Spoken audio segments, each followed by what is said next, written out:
तो चैतन्य महाप्रभु ने कहा कि ये उपदेश तो अद्वैत ज्ञानियों के लिए है, जिनको अद्वैत भक्ति करनी है, जिनको भगवान में ब्रह्म में लीन होना है। मुझे तो ब्रह्म में लीन होना नहीं है, मैं लीन नहीं होना चाहता, मैं तो अलग रहकर उनका रस प्राप्त करना चाहता हूं। तो फिर क्या करना चाहिए?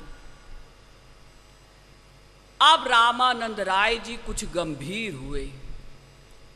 उन्होंने कहा, मन में सोचा, मैं समझ गया ये क्या सुनना चाहते हैं। तो फिर उन्होंने भागवत के अनुसार कहा, ज्ञाने प्रयास मुदपास्य नमन्त एव जीवन्ति सन्मुखरितां भवदीय वार्तां स्थाने स्थिताः श्रुतिगतां तनुवाङ् मनोभिर् ये प्रायशो जितोप्यसितैस्त्रिलोक्याम्।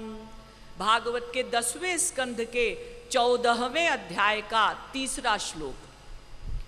यानी भागवत में भगवान ने कहा कि जो ज्ञान इत्यादि के चक्कर में न पड़कर अपने ही घर में स्थित रहकर मेरी कथा वार्ता सुनते हैं, सत्संग करते हैं, संतों के पास जाते हैं, वो गृहस्थ में रहते हुए भी मुझको प्राप्त कर लेते हैं। यानी भक्ति करनी चाहिए। तो जब ऐसा कहा तो चैतन्य महाप्रभु ने कहा कि हाँ, अब आपने कुछ ठीक बात बताई, कड़वी नहीं है लेकिन बहुत मीठी भी नहीं है। अब इसके आगे कुछ और हो तो बताइए। रामानंद राय जी ने फिर कहा कि देखो, फिर केवल श्री कृष्ण से ही प्रेम करो, उन्हीं के लिए अपना जीवन अर्पण कर दो, उनके नाम रूप लीला गुण का गान करो, इसी को अपने जीवन का लक्ष्य बना लो। तो फिर क्या होगा? अहम भक्त पराधीनो ह्य स्वतंत्र इव द्विज साधुभिर्ग्रस्त हृदयो भक्तैर भक्त जनप्रिय। रामानंद राय जी कहते हैं कि अगर कोई ऐसा कर लेता है तो भगवान कहते हैं भागवत में 9वें स्कंध के 4थे अध्याय का 63वां श्लोक कि मैं ऐसे भक्तों के अधीन हो जाता हूं। ऐसे भक्त मुझे अपना दास बना लेते हैं। मैं परम स्वतंत्र हूं लेकिन पराधीन हो जाता हूं। मुझे कोई नहीं जीत सकता। सदा मुक्तोपि बद्धोस्मि भक्तेषु स्नेह रज्जुभिः अजितोपि जितोहम तै रवशोपि वशीकृतः। भगवान कि मैं सदा मुक्त होता हुआ भी भक्तों की स्नेह रूपी डोरी में बांध लिया जाता हूं। मुझे कोई नहीं जीत सकता लेकिन भक्त लोग मुझे जीत लेते हैं, मुझे दास बना लेते हैं। तो जब ऐसा कहा तो रामानंद राय जी ने कहा, हाँ हाँ हाँ। चैतन्य महाप्रभु ने कहा रामानंद राय जी से कि हाँ महाराज, अब आप बिल्कुल ठीक स्थान पर पहुंच गए।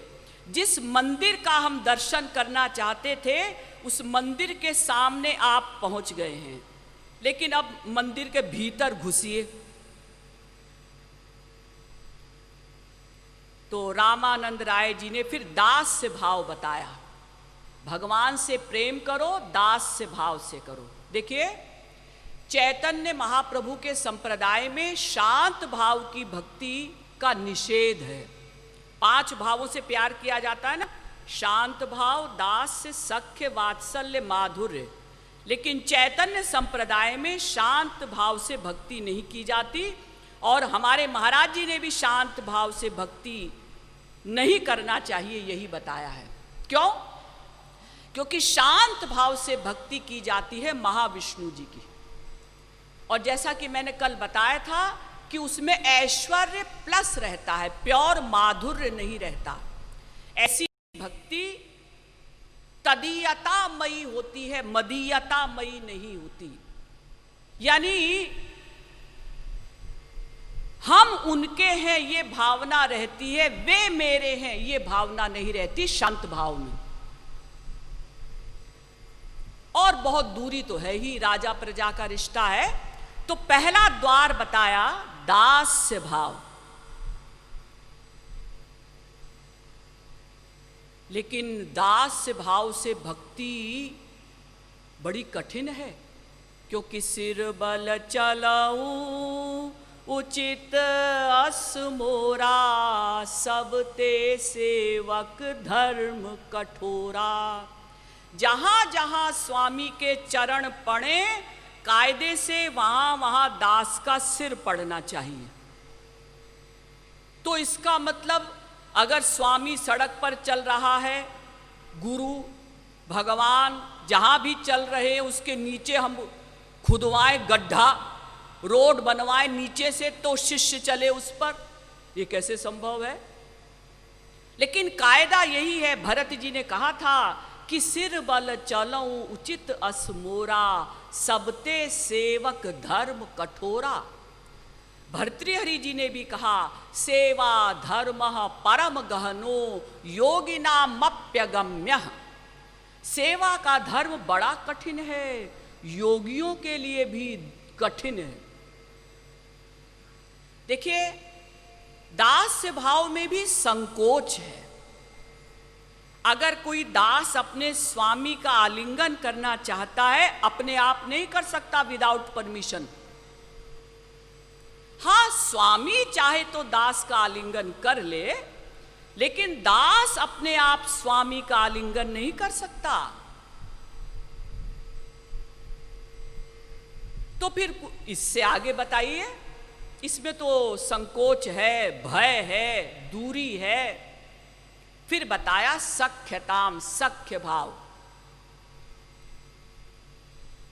हाँ, इसमें अधिकार आ गया। सखा लोग भगवान के कंधे पर बैठ जाते हैं। भगवान जानबूझकर खेल में हारते हैं, क्योंकि सखाओं को रस देना है ना, और जो हारेगा वो घोड़ा बनेगा। भगवान घोड़ा बनते हैं, सखा लोग उनके कंधे पर बैठ जाते हैं और अपने पैरों की एड़ी भगवान के पेट पर मारते हैं। चल घोड़े, चल घोड़े, चल घोड़े। और भगवान प्रसन्न आनंद के आंसू बहाते हुए दौड़ रहे हैं। यहां पर भय नहीं है, लेकिन इससे आगे भी कुछ होगा।